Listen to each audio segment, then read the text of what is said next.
네, 프레스 라이브 유튜브 채팅창에서 활발하게 토론하시면요. 시청한 재미가 2배, 3배가 될 테니까 많은 참여 바라겠습니다. 저희 프레스 라이브의 뉴스 핵심 관계자분들 나오셨습니다. 안녕하십니까? 안녕하십니까. 안녕하십니까? 예.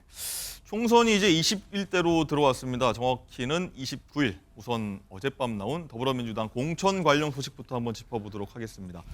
자, 현역 의원 평가 하위 10%를 받았던 비명 박용진 의원의 결선 결과가 공개돼서 아침까지 여러 얘기가 나오고 있는데요. 자, 장가 기자, 민주당 서울 강북을 결선입니다. 박용진 의원이 정봉주 전 의원한테 졌어요. 그렇습니다. 정봉주 전 의원과의 양자 경선에서 박용진 의원이 졌습니다. 현역 의원 평가에서 하위 10%를 받아서 경선 득표율의 30%가 감산된 점이 주요했습니다.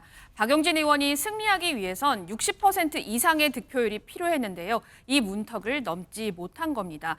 만약 이 30% 감산 페널티가 없었다면 박용진 의원이 승리했을 거라는 분석도 나오는데요. 박용진 의원에 따르면 권리당원 투표에서 자신이 51%, 정봉주 후보가 48%가 나왔고 안심보도 응답자들 중에서도 마찬가지로 51%가 자신을 지지했다고 언급했습니다. 네. 박용진 의원 직접 이제 승복도 하면서 뭐 이래저래 자기 결과까지 좀 공개를 했는데 일단 장현주 부위원장님 일단은 페널티가 굉장히 높았다 이런 건 존재를 좀 얘기해야 될 것 같고 당 안팎에서는 결국 끝까지 이제 오랜만에 나온 것 같습니다. 며칠 동안 안 나왔었는데 비명 행사 공천 아니냐 이런 평가가 나오는데 좀 어떻게 보십니까? 글쎄요, 비명 행사 논란이 또다시 나올 수는 있을 것 같습니다. 다만 저는 너무 이 비명 행사라는 말 자체가 좀 본질에는 좀 어긋나 있는 것이 아니냐. 그러니까 한 가지만 바라보는 좀 프레임이라는 측면도 지적을 해야 될 것 같은데요. 물론 지금 강북을 지역 같은 경우에는 원래는 3인 경선이었다가 지금 결선까지 치르고 결국에는 정봉주 전 의원이 후보로 확정되게 되는 그런 지역이었습니다. 관련해서 여러 이야기들이 나왔던 것도 분명하지만 또 이 지역에 또 특성이 있는 것이고 그리고 개별 후보들만의 경선 후보들만의 또 각각의 또 나름대로의 사연들과 스토리가 있었던 지역이기도 합니다. 그렇기 때문에 한 지역구를 놓고 반드시 계파 갈등의 어떤 결과로만 보는 것은 저는 좀 한정된 시각이라고 생각이 드는데요. 네. 이 지역에서 박용진 의원이 이른바 컷오프가 된 것이 아니라 결국 결선 투표까지 거쳐서 이런 결과가 나온 것이기 때문에요. 결과적으로 저는 이제 이 결과를 모든 분들이 다 받아들이고 수긍하고 앞으로 원팀의 모습을 보여줄 수 있느냐 이것이 남았다라고 생각합니다. 네. 그러나 박용진 의원 같은 경우에는 사실 결선 결과가 나오기 전부터도 만약에 경선에서 아쉬운 결과가 나온다 하더라도 당의 뜻을 수긍하겠다라는 취지의 말씀 계속 해오셨거든요. 그렇기 때문에 이제 앞으로 단합하는 모습 그리고 원팀의 모습을 당원들께 국민들께 보여드린다면 또 반전의 모멘텀도 있을 것이다라는 생각 듭니다. 네. 일단 민주당 내에서 이제 박용진 의원이 비판적인 목소리를 좀 상징적으로 했던 인물 그리고 뭐 일부에서 이제 일 잘하는 의원이다 이렇게 했기 때문에 박용진 의원의 패배가 정봉주 전 의원의 승리보다 좀 부각이 돼서 지금 얘기가 나오는 거 아닌가 싶은데 이종훈 실장님 어떻게 보십니까? 이제 중도층하고 서울 전체 유권자 표심에도 이번 결과가 좀 부정적 영향을 줄 수 있을 것이다. 아니다, 좀 그렇지는 않을 것이다. 좀 팽팽하게 맞서는 것 같아요. 좀. 저는 부정적 영향을 미칠 것이라고 생각을 합니다. 이유는 두 가지죠. 이번 그 박용진 의원이 거의 마지막으로 지금 탈락이 됐는데 네. 탈락되는 어떤 과정 속에서 국민들이 두 가지를 볼 수 있었던 것 같아요. 하나는 뭐냐면 설마 했는데 권리당원이라는 것이 이렇게 철저하게 팬덤 정치로 뭉쳐서 국회의원들을 공천을 좌지우지할 수 있구나 하는 거예요. 그 직전까지 개딸이라고 표현되는 권리당원 숫자가 아까 개딸이라고 이야기하는 강성 지지층이 예. 얼마 없다. 1,000명도 안 된다. 그냥 문자만 보내는 사람들에 불과하다. 이렇게 치부됐었어요. 그러니까 그 너무 좌표 찍어서 그런 거 아니에요라는 비판에 1,000명도 안 돼요라고 대답을 했거든요. 그런데 그렇지 않더라고요. 그러니까 이재명 대표의 어떤 쓴소리를 하거나 하는 사람들을 좌지우지할 만큼 권리당원들이 똘똘 뭉치고 있구나 하는 걸 보여줬고요. 네. 두 번째는 뭐냐면 당권 경쟁자를 제거하는 정당이구나. 그러니까 1인 정당이구나. 최소한 박용진 의원 같은 사람의 쓴소리도 못 견디는 정당이구나. 이렇게 여겨지거든요. 그래서 중도권이라든지 이 진영에 따라서 흔들리지 않는 사람들이 바라볼 때 이게 과연 옛날에 민주당 맞을까? 이 정당이 앞으로도 내가 투자할 만한 가치가 있을까? 하는데 회의를 들게 하는 한 요인 중에 하나로 저는 작용할 것으로 보입니다. 네, 박용진 의원 지금 얘기하고 있는데 이래저래 얘기 나오고 여러 인사들이 위로도 하는 상황이라고 하는데 조금 전에 개혁신당 쪽에서도 박용진 의원 어떤 결과에 대해서 위로의 목소리를 냈다는데 한번 듣고 오시죠. 어젯밤에는 연락을 못했습니다. 제가 똑같은 일을 겪어봤기 때문에 지금 얼마나 괴로운지 짐작이 가고 정말로 힘든 시간을 보내고 있을 텐데 모든 것을 다 떠나서 박용진 의원이 용기를 잃지 않기를 바랍니다. 진심으로 위로의 말씀을 드리고 다시 일어나서 용기 있는 정치 활동을 보여주시기를 희망합니다. 저는 전화를 드렸는데 안 받으시더라고요. 박용진 의원뿐만 아니고 경선에서 탈락하신 많은 분들께 그동안에 그 소식을 접하고 전화를 드렸는데 대개 당일은 전화 안 받으시고요. 뭐 며칠 지나고 난 다음에 이제 전화를 주세요. 며칠 있다 이제 아마 통화될 겁니다. 아마 아무 생각이 안 나시고 뭐 처음에는 부인하고 싶다가 분노, 좌절 뭐 이런 과정을 막 속성으로 좀 거치실 것 같아요. 민주당에 있었거나 몸담았거나 좀 나갔던 개혁신당 인사들이 박용진 의원한테 좀 위로하는 목소리를 들어봤는데 설주환 의원님 네. 일단은 뭐 이 두 개혁신당 의원이 기자회견 자청해가지고 얘기를 네. 했는데 왜 그랬다 보십니까? 이제 과거에 민주당에 계실 때 조금 박해 중에 멤버셨죠. 네. 조웅천 의원, 그다음에 박이 이제 박용진 네. 의원이었고요. 이제 금이 금태섭 의원이었었죠.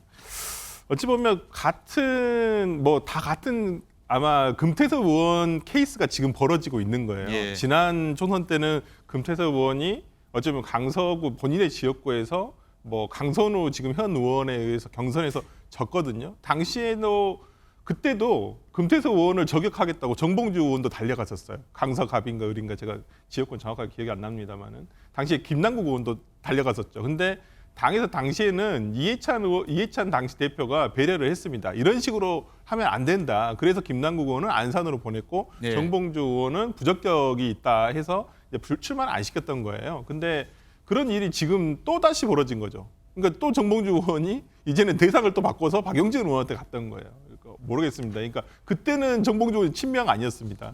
친문이었습니다. 예. 예, 강성 친문이었었어요. 참 이런 걸 보면 이게 민주당에서 이렇게 박용진 의원마저도 포용할 수 없는 민주당이 돼버린 것인가.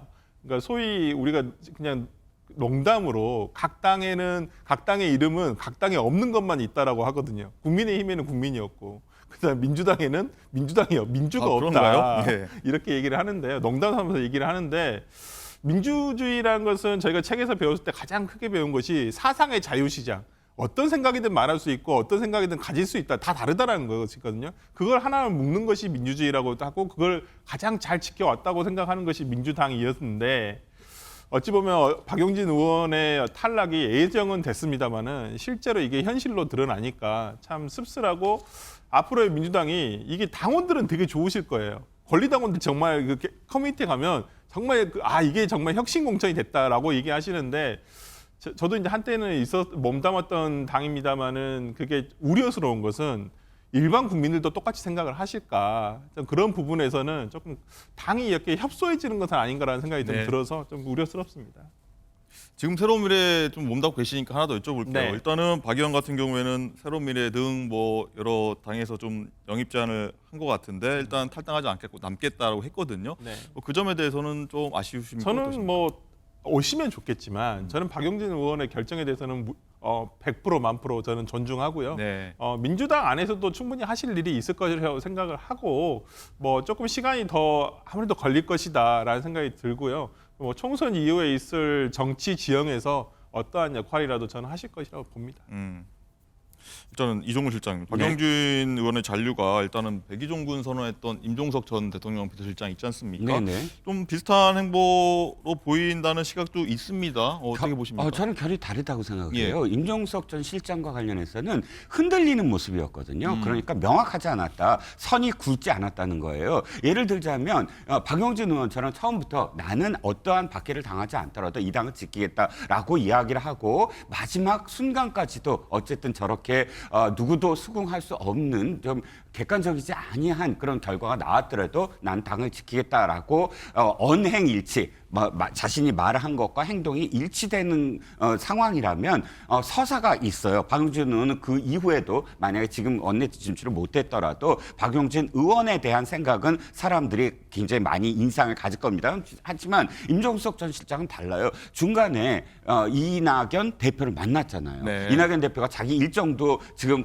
연기하면서까지 만났고 또 거기에 일정 정도 약속을 했고 그런데 그것을 갑자기 되돌리고 지금은 뭐 나중에 말씀하시겠지만 백의종군 하겠다까지 나옵니다. 이 일단의 어떤 과정들이 아이고 불분명하고 우물쭈물하고 주춤주춤하고 끝내 자신이 선이 굵은 정치인이 못 되는구나라고 보여졌거든요. 아무리 뭐 그 비슷하게 박해를 당했다고 하더라도 저는 전혀 결이 다르게 느껴집니다. 네. 장윤주 부위원장님, 또 임 전 실장 얘기 나온 김에 민주당이 이재명, 이해찬, 김부겸 이른바 쓰리톱 선대위원장, 공동선대위원장 띄웠는데 임종석 전 실장이 합류 가능성 나오고 있습니다. 할지 말지 모르겠는데 뭐 네. 파이브톱 선대위장까지 얘기 나오는데 일단 임 전 실장은 본인은 좀 감투를 원치 않는다 이런 입장을 밝혔는데 뭐 함께 하리라 보십니까? 어떠십니까? 글쎄요, 일단 큰 의미에서 또 그러니까 크게 보는 관점에서는 이미 함께하고 있다라고도 볼 수 있을 것 같습니다. 이미 임종석 전 실장이요, 이제 친명도 비명도 없고 함께 단결해야 된다는 메시지 내고 있습니다. 그리고 정권 심판을 위해 본인이 백의종군하겠다라고 하면서 다만 감투도 의전도 형식도 바라지 않는다라고 말씀하신 거거든요. 결국 본인의 이런 결단이 어떤 자리를 바란다거나 이런 취지가 아니라는 것을 분명히 함으로써 본인의 어떤 결단의 진정성을 당원들과 국민들께 호소하고 있다라고 저는 해석이 됩니다. 뭐 내가 내키는 곳에 가서 자발적으로 하겠다 이런 뜻으로 읽혀야 되나요? 그렇죠. 어떤가요? 그렇게 볼 수도 있는데요. 뭐 여러 가지 지금 고심 중인 것으로 알려져 있기 때문에 결국 선대위원장이라든지 또는 선대위에서 역할을 하실 수도 있는 것이고 그게 아니더라도 당 내에 남아주셔서 백의종군하시면서 함께 윤석열 정권 심판이라는 이 전선 확대에 힘을 보태시겠다라는 의사만큼은 정말 확실해 보입니다. 그렇기 때문에 당 입장에서는 이런 부분의 그런 의사들을 좀 존중해야 될 것 같고 그럼에도 임종석 전 실장의 또 어떤 역할에 대해서는 앞으로도 계속 얘기가 나올 것 같습니다. 또한 네. 우리가 고민정 최고위원 같은 경우에도 최고위에 복귀하시게 어제 됐거든요. 복귀했죠? 네, 그렇기 때문에 이른바 뭐 문명 갈등 또는 뭐 친문과 친명 간의 계파 갈등이 있었다라는 부분도 어느 정도 지금 해소가 되는 국면에 있기 때문에 원팀과 단합의 모습, 단합의 시간으로 가는 어떤 지도부의 그런 그 어떤 모습들이 더 국민들께 반영이 될 수 있겠다라는 생각해 봅니다. 네. 민주당이 굉장히 좀 길었던 공천 잡음 겪었는데 뭐 이번 일로 해서 또 좀 봉합이 될지 한번 관심 있게 한번 지켜보도록 하고요. 그리고 또 하나 얘기가 나오는 지역이 있습니다. 서울 서대문 갑입니다. 장가 기자, 여기는 또 친명 횡재 얘기가 또 며칠 만에 또 다시 나오는 곳인데 청년 전략 선거구로 지정된 곳인데 어떤 뒷말이 나오는 거죠? 경선 후보가 하루아침에 뒤바뀌었습니다. 우상호 의원이 불출마를 선언한 여기 서대문 갑에는요. 연세대, 이화여대가 있어서 이 청년 표심이 특히나 중요한 곳이기 때문에 청년 공개 오디션을 통해서 이 청년 후보를 추렸는데요. 당초 전략공관위에서 권지웅, 김규현, 성치훈 이렇게 3명으로 압축을 했습니다. 그런데요. 다음 날 갑자기 성치훈 후보가 사라지고 저렇게 김동아 변호사가 들어갑니다. 최고위에서 정했다는 겁니다. 김동아 변호사는 87년생이고요. 이재명 대표의 최측근인 정진상 전 당대표 정무조정실장 변호를 맡아서 대장동 변호사로 불리는 인물입니다. 자, 그렇다면 당에서는 성치훈 후보를 갑자기 김동아 변호사로 바꾸게 된 이유를 뭐라고 말했을까요? 잘 알고 계시는 서대문 갑 그 전략선거구 경선 후보자 의결의 건 의결했습니다. 기존 서류 심사와 그리고 공개 오디션 거쳐서 3인 후보로 압축됐고요. 권지웅, 김규현, 김동아 후보로 의결했다는 말씀드립니다. 그랬어요? 제가 그거는 확인 못 해봤는데 최고위에는 이렇게 의결을 했었거든요. 시민단체와 사회단체 그리고 여성단체 등에서 강력한 문제 제기가 있어가지고 국민적 요청에 기민하게 대응할 필요가 있다 이렇게 판단해서 한 것입니다. 그 해당 후보가 어떤 100%의 하자가 있거나 결격 사유가 있어서 교체한 건 아니고 갑자기 후보가 교체됐고 가서 또 위원장이 또 급하게 좀 설명하는 모습까지 좀 들어봤는데 이종원 실장 일단은 네네. 그 내용을 보면 네. 당초 경선 결과 발표였던 그 이제 홈페이지 서버 다운을 이유로 네. 투표가 어제까지 연장이 됐고요. 네. 또 보면 또 결국 이재명 대표 지지자들의 압도적인 지지 받아서 경선 통과했다 이렇게 좀 보는 시각들이 있는데 공정성 논란이 일고 있는데 어떻게 보십니까? 세 가지예요. 첫 번째는 뭐냐면 이겁니다. 지금 성치훈 후보가 옛날에 박원순 시장과 관련해서 피해자에게 2차 가해를 가했다는 뭐 그런 의혹이 있고 그걸 여성 단체나 또는 당내에서 굉장히 많이 지적을 많이 했다라는 겁니다. 예. 그런데 문제는 그것이 갑작스럽게 드러난 게 아니거든요. 이미 면접 때 김성환 면접위원이 해당 질문을 했다고 합니다. 그러면 그 과정에서 3인의 후보를 선정하는 과정에서 그 문제가 이미 공론화됐다는 얘기거든요. 네. 그런데도 불구하고 3인의 후보로 됐다면 그 문제에 대해서 면접 단계에서 공관위원들이 받아들였다는 뜻 아닙니까? 문제가 없다. 예, 그리고 3인 후보를 했습니다. 그런데 갑작스럽게 그 문제가 불거지면서 그러면 아웃이 됐어요. 자, 1단계는 그 부분이고요. 2단계는 그렇다면 두 사람이 했었어야 되는 거 아닙니까? 1, 2위가 세 사람은 꼭 해야 되는 이유가 없잖아요. 두 사람을 그냥 경선에 붙이면 되는데 왜냐하면 성적순이니까. 그런데 이미 탈락한 후보를 그 두 사람만 하지 않고 세 후보를 맞췄다는 것. 그다음에 세 번째는 뭐냐면 서버 다운이라고는 하는데 이 두 가지가 있으니까 아이고 권리당원들의 숫자를 더 많이 늘려서 김동완 후보에게 훨씬 더 많은 표를 이렇게 줄 수 있도록 하는 시간을 벌기 위해서 아니냐 이렇게까지 이야기가 나오고 있거든요. 즉 이 모든 세 단계에 걸쳐서의 상황들이 김동완 후보 그러니까 위인 설천 한 사람을 지금 천거하기 위해서 그러니까 공천하기 위해서 네. 지금 만드는 그런 시스템을 완전히 그렇게 만들어 갔구나라고까지 지금 비난이 일고 있는 거죠. 예, 말씀 중에 박원순 시장 재판은 이제 안희정 피해 관련 재판으로 정정하겠습니다. 자, 장현주 부위원장 또 여기에 쭉 말씀 들으셨는데 어떤 좀 의견 갖고 계십니까? 일단 뭐 절차상에 매끄럽지 못했던 부분은 분명히 있는 것 예. 같습니다. 그런 부분에 대해서는 저도 좀 아쉬움이 남는데요. 그러니까 안규백 위원장님의 말씀을 들어본다면 이제 정무적 판단이 있었던 것으로 보입니다. 뭐 시민단체나 여성단체에서 강력한 항의들이 있었고 사실 국민 눈높이에 기민하게 대응해야 된다라는 정당의 속성상 이런 부분 반영할 수밖에 없었던 점도 또 한편으로는 이해는 됩니다. 다만 후보가 그러면 발표되기 전에 이런 정무적인 고려들이 미리 반영이 되었더라면 절차상 좀 더 매끄러울 수 있었을 텐데 하는 아쉬움은 분명히 남는 것 같은데요.